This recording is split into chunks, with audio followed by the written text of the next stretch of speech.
Hello, welcome to the Cottage Salon series. Tonight we're going to feature the poems of Thomas R. Smith, James Lenfestey, and Louis Jenkins, and I'll read a few poems of my own. Tonight was scheduled to be our 100th salon. However, because we're sheltering in place, we're going to have to provide this salon via technology. Usually in April, Thomas Smith and I have what we call a poetry scrum as part of our salon series. I've asked Thomas and Jim Lenfestey to send me a few poems to read. Sadly, Louis Jenkins passed last December. I will be reading from his latest book, Where Your Home Is Now. In a scrum, we alternate person to person, poem to poem, idea to idea, feeling to feeling. Let's hope some of this passes through this technology. I'm going to start with Thomas Smith's poem, The Sadness. 3 weeks out, the sadness hits her. The injured brain struggles to understand, but hasn't yet the strength to wrap around what has actually happened. When asked by the psychologist, a kind man, how she feels, she might say, "Wild detour," or "I'm working on a detective case." There's a knowing wit behind the way she phrases it, but beneath, she's dead serious. There's really nothing to laugh at in these misaimed throws of sentences. And when, in her exhaustion, the sorrow seeps up from below to claim her face, I long for the day when she can tell me how it was with her. Words held hostage by confusion, assurances of those busying around her, thin indeed, as her tears waited on time, the healer, to find their old channels. And I don't want her to see how sad I am, though how can she not read it in my eyes? So here's Jim's poem, A Prayer to Winter. Do not abandon us, we who fear your fury, love your coverlet of snow. We who cower at the bus stop, love the ice beneath our skates. We who daily deplore your omnipotence, weep at your unseasonal melting. We will push our skis uphill for you, chain our tires, jump our batteries, scarf and beard our cheeks, bury the curves of our bodies for you. And we will shovel until the rhythm of our shoveling exalts us in your presence, until the stroke of our blade and the smoke of our breath blows honest and pure, until the Niagara of our nose is frozen, our muscles sinewy and warm, and we burst through the door with an explosion of stomping and clapping, throwing ourselves, yelling, "I'm home! I'm home!" Do not abandon us as we have abandoned you. Here's my poem, Walking Around Thin Ice, with an epigraph by Jose Ortega y Gasset. Yo soy yo y mis circunstancias. I am I and my surroundings. The temperature has fallen 60 degrees in a week. It's still snowing as we walk around the lake, and there's no one else on our circuit. A foot of snow fell on the thin ice, which can't hold the weight. Cracked ice waters the snow from below, and tomorrow the slush will freeze. the park was never so beautiful. Every tree is cloaked in snow. The chill is real, but an inner fire melts the raw snow from our cheeks. Until that fire goes out, we will keep walking in storms, for we love one another and these natural extremes. Our love is like water. It changes things. It changes us, and it changes our surroundings. So, here's Lewis's poem, The Long Winter. The winter here is so long that one needs to find an outdoor activity to pass the time. Some people ski or snowboard. There's snowmobiling, ice skating, hockey. I prefer ice fishing. Standing around in the cold wind all day, pulling ice fish from a hole in the ice. Ice fish have to be eaten raw, like sushi. If you cook an ice fish, you wind up with nothing but a skillet full of water. Gnash one down or swallow it whole. There is nothing like the flavor, full of glittering, bitter cold of a January day. Your teeth crack. Your tongue goes numb, your lips turn blue, and your eyes roll back in your head. God, you say, God, that was good. Let me have just one more. Lewis.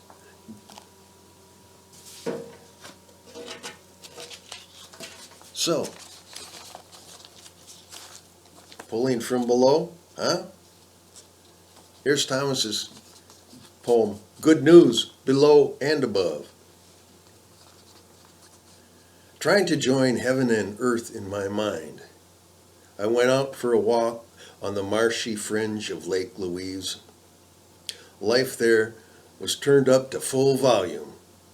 Canada geese hissing over their nesting places, and the willows shrill with red-winged blackbirds. I admired so much the valiant young grass blades shouldering up through the dead winter mat, the ground still damp with the last snowmelt. Morning light fell so calmly into the chasms in the dark of the stiff old cottonwoods, carved with long care by the years.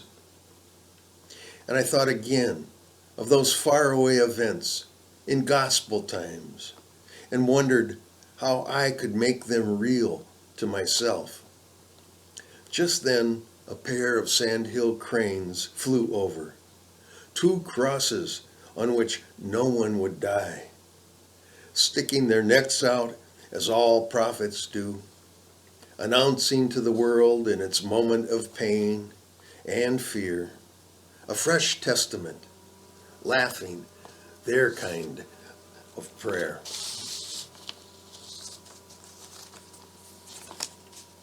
So here is Jim's prayer to summer.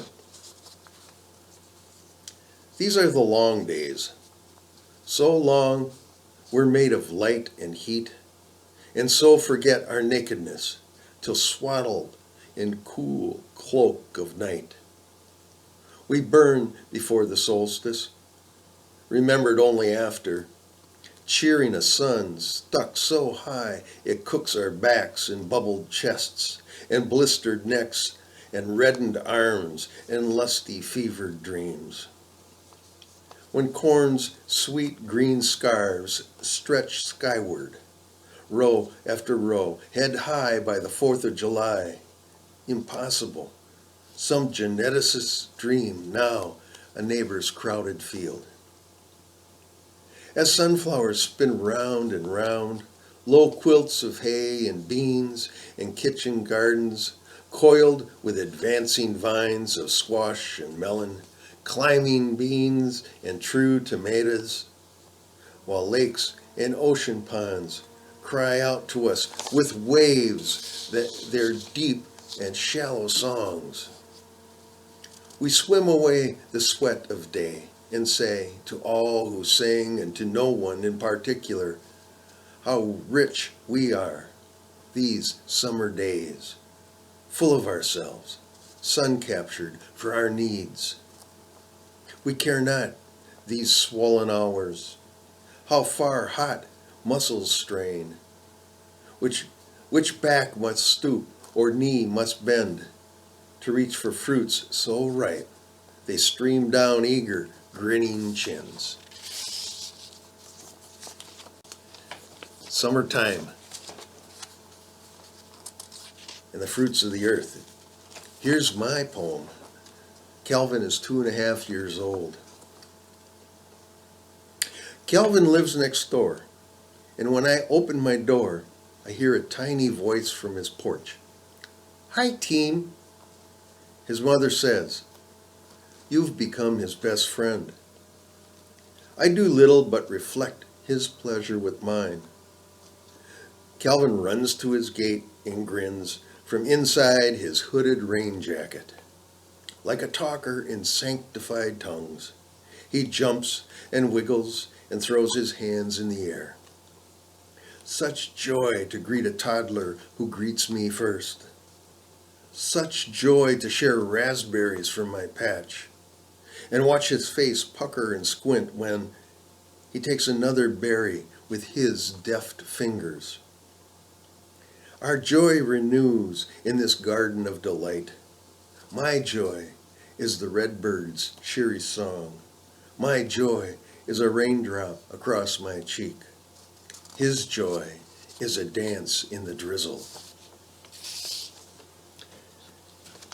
Now, from Lewis's book,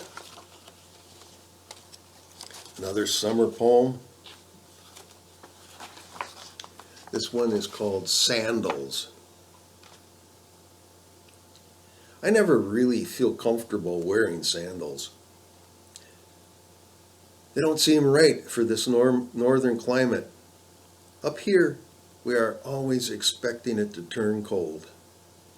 We never go anywhere without a jacket. So when it gets warm enough to wear sandals, usually 4 or 5 days in early August, it feels as though I'm taking a big risk to do so.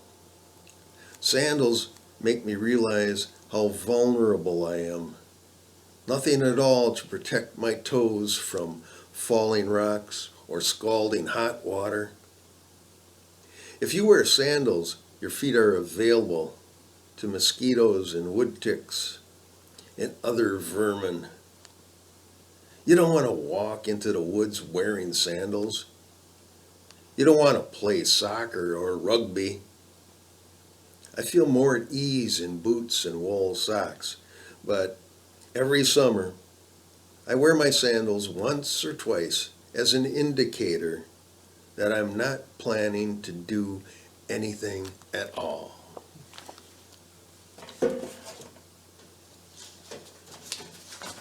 Lewis has a way of bringing the mundane into deeper and deeper zaniness.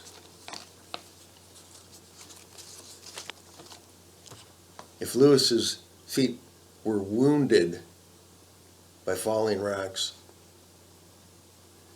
maybe he needs Thomas's poem called Healing Song. The light pours down from its inexhaustible source, pours down like rain. This light that is also water and also fire pours down from heaven and covers us head to foot.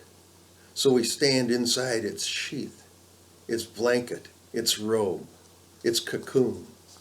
And it is inside us also, like a river, not only around us, but through us.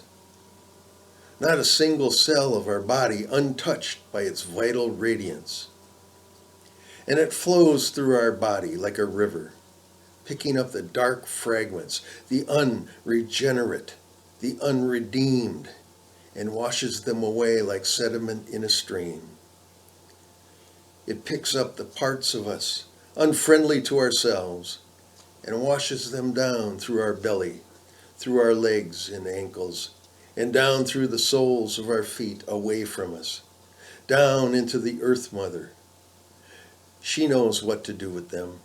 They're not distasteful to her. She'll transform what was poisonous in us into something nourishing for the world to eat. She knows what to do with them. She doesn't reject them, but welcomes them into her dark medicine kitchen. There we had a comment about Earth Mother. That brings us to Jim's poem, Prayer to Fall. Who needs the colors hidden beneath green? Who the umber afternoon? Where once fluttered soul or loving shapes dancing in chlorophyll clothes, the light dress of summer now hangs husks, stiff and exhausted, a rustling chorus of complaint, russet, jawn, blood, and tan, skittering dry along the path. Yet, how we love to praise fall's reverberate hills, crowned with maple fire, amazed before oak's bloody animal leaves, elm's veins, bronze beech, blankets of aspen fleece lining the street. Golden-footed road toward home or heaven, lit by afternoon's slant light. We with roots in cooler climes, closer to Mother Earth's white cap than her fecund, humid belly, raise spindly, leafless arms in praise of fall at harvest time, when works from dark to fill our bins. Then join in silent prayer, our barren limbs, to plead for warmth against unheeding dying light. We bend our knees in fear, diminished light and heat will disappear.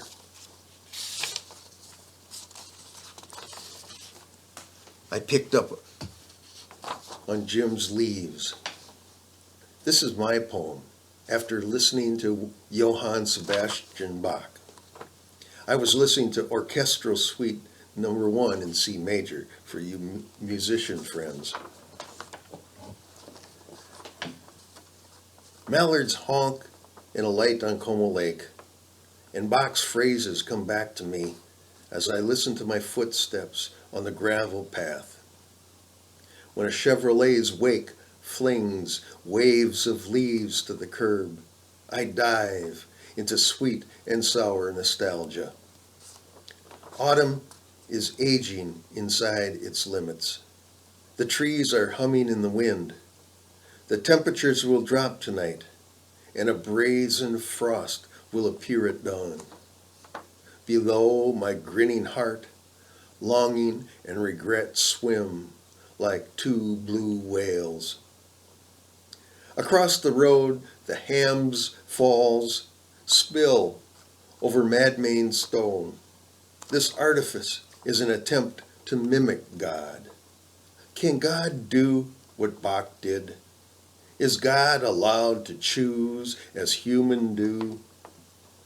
Does God play at the edge of limitation? Well, limitation in poetry. That leads me to Lewis's Jenkins poem entitled Lightning. I'm too old and too stupid to write poems anymore. Not that you need to be especially smart to write a poem. You just have to have the knack, to be able to recognize that moment when your hair stands on end, that moment when you are in proximity of lightning. That doesn't occur very often, the time when you get that flash and boom. It hardly ever happens to me anymore. That's for younger people. Still, I know of several people around my age whom I wish would be struck by lightning. Real lightning. Oh, Lewis, so glad that you left your great work in your books of poetry. Speaking of people who've passed, Thomas and I lost a friend last autumn, Danny Deerdorf. And we decided to each read a poem dedicated to Danny.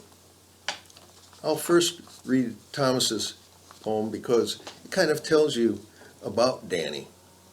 And then I'll finish with my poem. Thomas R. Smith, Remembering Danny Deerdorf. I first heard from Robert Bly about this little guy in a wheelchair he'd met out in Washington. Listening to a recording of that high, sweet, and somewhat fragile voice, I pictured someone wispy, English, pre-Raphaelite. Danny in the flesh was nothing like I'd visualized. At first glance, I was shocked at how low the torqued body rode in the special reclining chair, one of the last victims of childhood polio. That real Danny, though crippled, was anything but sickly or effete. A robust complexion reflected his appetite for living. His flashing eyes defied you to count him out for any assumed inability. Danny could grasp with his long twisted hands a guitar and play beautifully. Danny could tell Inuit stories with true fierceness. And the Danny who wrote The Other Within could think rings around the rest of us. My prized memory of Danny was our time rambling around England with that crazy troupe of poets, storytellers, and musicians in '08. I had dreamt that I also was confined to a wheelchair, having a good time rolling together with Danny on the streets of London. When I told him, he remarked, "That is so great. People are always dreaming that I can walk, but you're the first person who dreamt that you were in a wheelchair like me." Danny Deerdorf, father of beautiful daughters, crooked stem from a straight taproot. I believe we came closest that moment when I showed you the crippled other I keep hidden inside me.